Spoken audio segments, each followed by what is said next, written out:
What's going on, YouTube? Today I got this 2017 Ford Fiesta. The customer's complaining of a clicking noise when turning the AC on and off. Now, if you haven't subscribed to my channel, please subscribe so I can continue to make videos like this to make your life easier. Anyways, enough talk, let's get started. Now I'm going to show you how to diagnose this problem because this car has a few different actuators. You have one for the hot and cold, you have one for the mode position, and you have one for the recirculation, which meaning inside and outside air. When you turn this button on, all the air stays inside. When you turn it off, it allows airflow from the outside to come in as well. And I'm going to show you how to diagnose this clicking noise. That way we can figure out which actuator it is. I already know what it is. I've already diagnosed this, but I'm doing this video for y'all so y'all can do this too, because this is something that's pretty easy to do and it's pretty cheap as well. Unless you take it to a shop, it's going to cost you more and they're going to charge you for a diagnostic. Here we go. Now notice the recirculation is off right now. Now we're going to turn the recirculation on.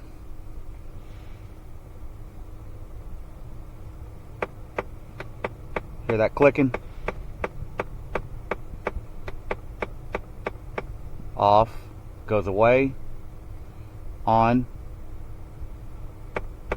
comes right back.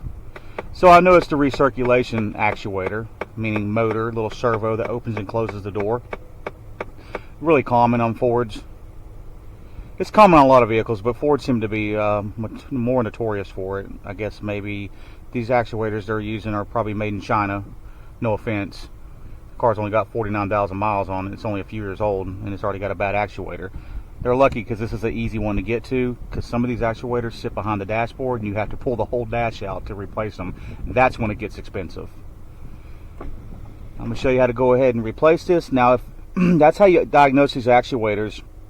It's like if it was clicking when I was doing this, like back and forth to different modes, it would be the mode position actuator.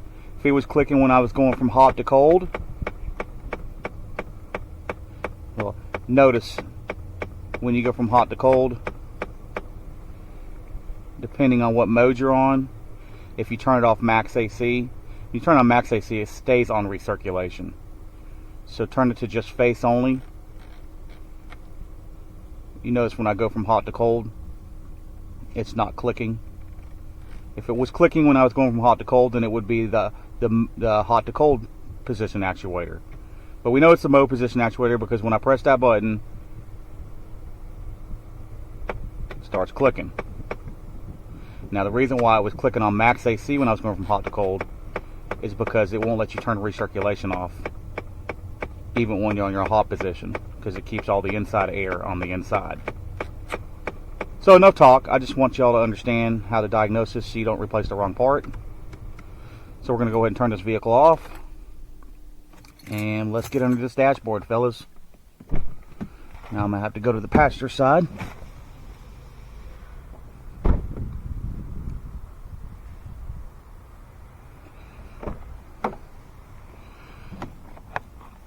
Sorry if I'm talking so much. I just like to explain myself.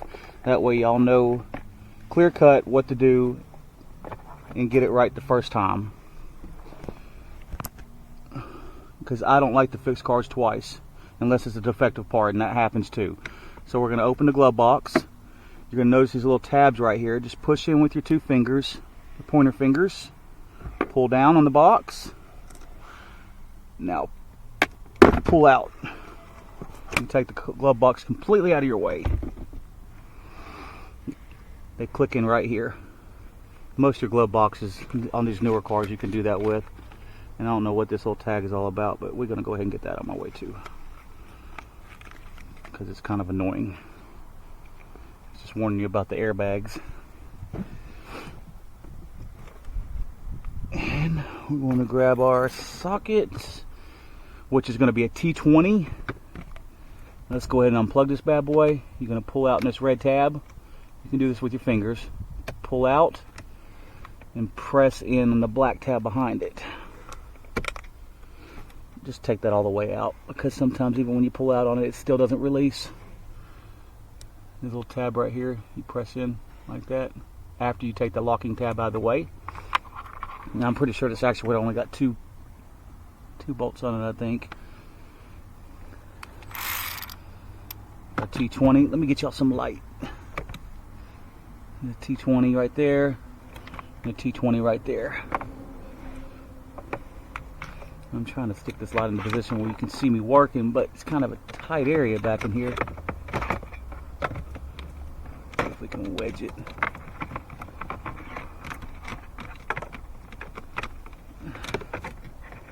Somewhere in there. I don't know if being on my head, y'all are getting a good light source. There, that's pretty good. Alright, take out the back one first.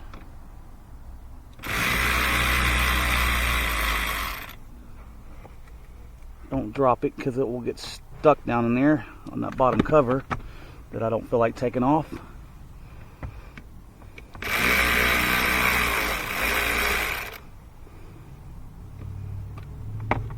And it fell right out.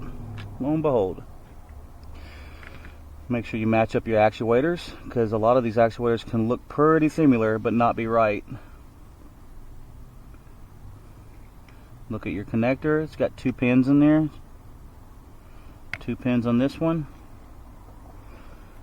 Alright, stick her up in there.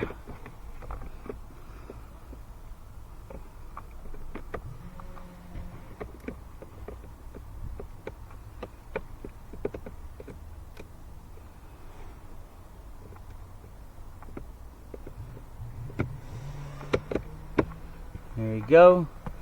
Now I don't know if you saw how I did that, because these actuators are going to be clocked in a different position when you get them. So what I did was I actually stuck the, let me show you. See that door opening and closing? It's only going to go in one way. So whatever position this actuator is clocked in when you get it, you're going to have to stick it in like so, and then swivel the door down, and then you can push it over those tabs right there. Like that. You don't want to activate these actuators when they're unhooked. It can mess them up. Go ahead and start that back bolt.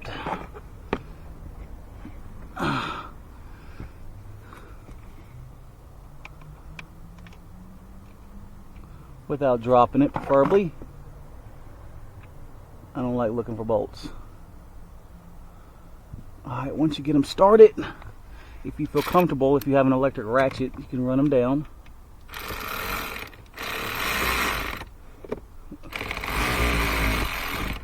Just till they stop.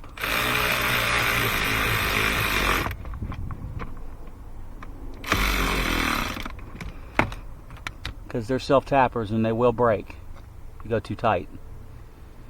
So if you don't feel comfortable doing this with an electric ratchet, if you don't know how to control it, do it with a hand ratchet. Alright, now we're going to plug it back in.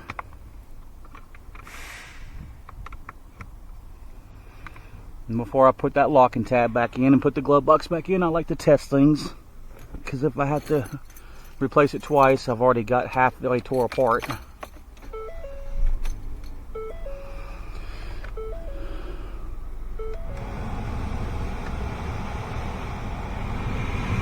You're going to want to look up in there and make sure that door's working. So we're going to turn the recirc on and off. Turn on rather. Off. Notice it's moving. On. Off.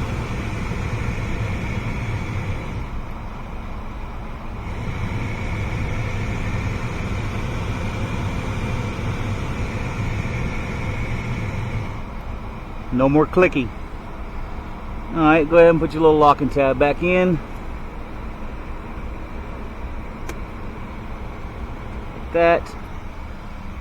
Put our glove box back on.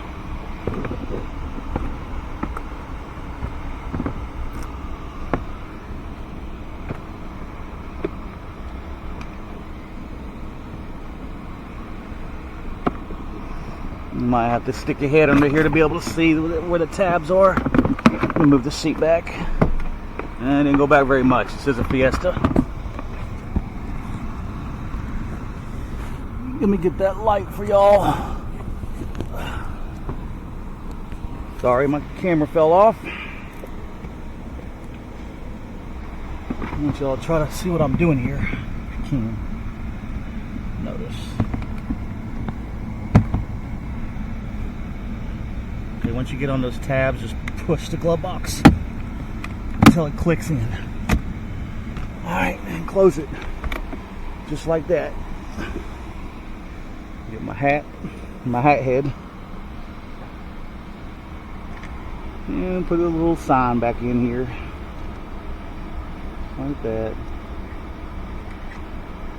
However they had it. I'm not very good at knots and stuff. I think that's how it goes, like that. There we go. Closer. And that's how you do it. Anyways, I hope y'all like this video. Please check, like, and subscribe. Y'all have a good day. Peace out, YouTube.